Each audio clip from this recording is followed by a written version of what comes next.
Gérer son temps, nourrir le flow créatif. Je suis très contente de te retrouver dans ce module où on va aller un peu plus loin que la thématique de gérer son temps pour parler vraiment de créativité.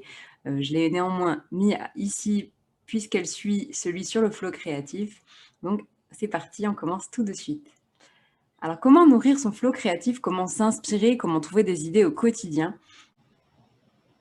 Alors, dans les outils du brainstorming, donc typiquement dans le module Les méthodes créatives, j'ai listé tout un tas de questions. Il y a notamment, et s'il y avait quelque chose de jaune, de vert, de dur, etc., de quoi on n'a pas encore parlé, qu'est-ce qui pourrait se passer? Ces questions-là qui figurent dans ce module, de les appliquer par exemple à une phrase que tu as écrite ou encore à une phrase que tu auras lue quelque part, ou à une phrase un petit peu banale du style Il était une fois, c'est l'histoire d'eux, etc. Ça peut vraiment t'aider à faire jaillir de nouvelles idées. Écrire un journal également va vraiment t'entraîner à l'écriture automatique et à jaillir le moment venu. Je te mets un lien à ce sujet dans le module.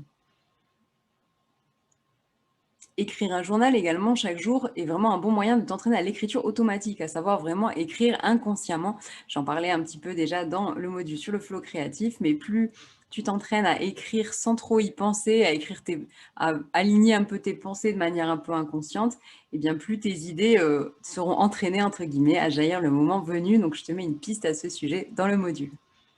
Tu peux également t'inspirer d'œuvres que tu aimes, ce n'est pas du tout interdit et en plus ça peut, parfois donner lieu à une histoire complètement différente. Dans tous les cas, tout le monde s'inspire de plein d'œuvres, donc tu as le droit de t'inspirer.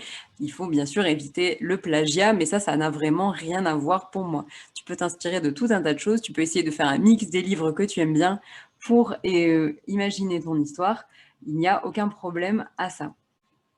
Alors ensuite, je t'ai mis t'inspirer des saisons. Pourquoi les saisons? Je trouve que c'est hyper intéressant de se mettre au diapason de la nature autour de nous parce que c'est aussi toi, ton mode de vie qui va s'adapter à ce moment-là, donc tu seras plus en phase avec ce que tu vas écrire. Par exemple, tu pourrais du coup, si c'est l'automne, l'intégrer dans ton roman, écrire un passage lié à l'automne ou encore trouver des idées relatives à des objets de la saison, les feuilles mortes, les bons plaids bien chauds, le thé, etc., etc. De tes rêves également, c'est un très bon outil. On en parlera certainement plus en détail dans un autre module, mais en tout cas, voilà, d'utiliser tes rêves, les noter pour t'en inspirer, pour écrire des histoires. C'est vraiment quelque chose qui est courant chez les écrivains en plus.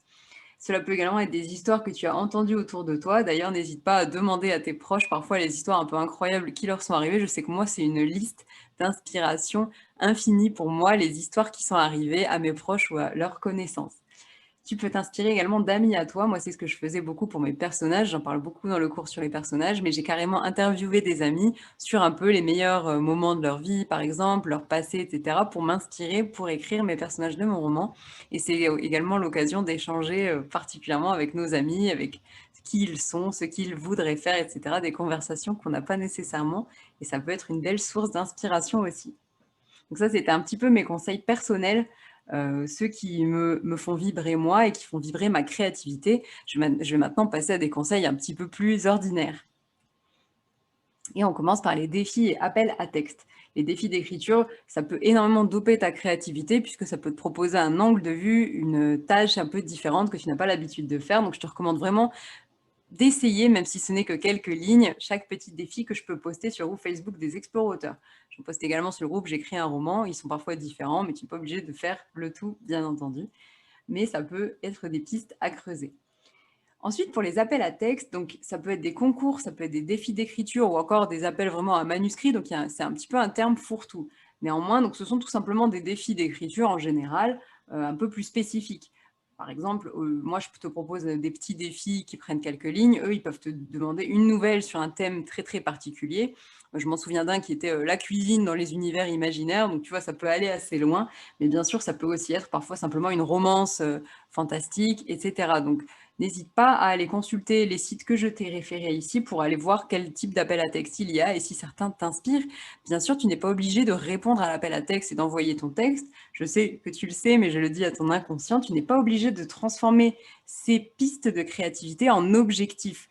N'en fais pas nécessairement un objectif, pense vraiment simplement, vois-le comme un grand vivier d'inspiration avec plein de possibilités, plein d'idées et pas forcément voilà, des objectifs à nouveau qui vont peut-être te brider un petit peu ce côté créatif-là. Alors, dans les sites que je t'ai listés, il y a appelattexte.fr qui est généraliste, donc tu y trouveras un petit peu de tout.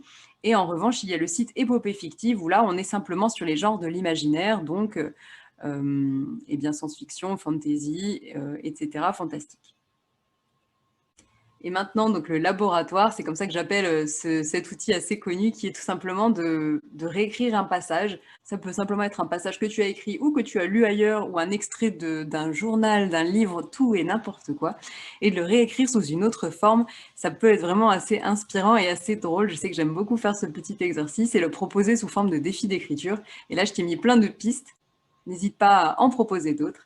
Et donc, on a le poème en vers, le haïku, une interview entre ton personnage et un autre, une interview entre un témoin de la scène et Jean-Pierre Pernaut. Tu vois, je me suis fait plaisir. C'est justement le but, c'est de te faire rire et de te peut-être donner des idées un peu originales que tu n'avais pas avant.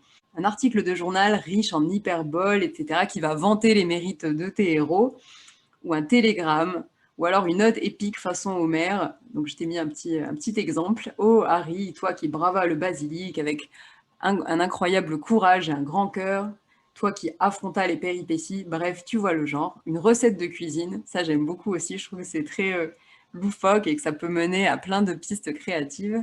Un récapitulatif d'épisodes comme dans les séries, par exemple précédemment dans mon roman, et d'écrire ça dans ce style-là.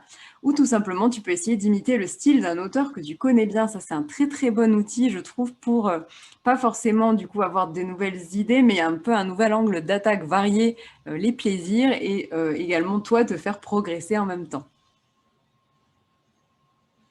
Et la petite citation pour terminer, l'optimisme est la foi qui mène à la réussite. Alors pourquoi j'ai mis ça ici? Tout simplement parce que plus tu travailleras ces petites pistes-là, plus tu feras des petits exercices, des petits jeux pour stimuler ta créativité, et bien plus tu seras dans un état d'esprit positif par rapport à ça, et plus ça marchera pour toi.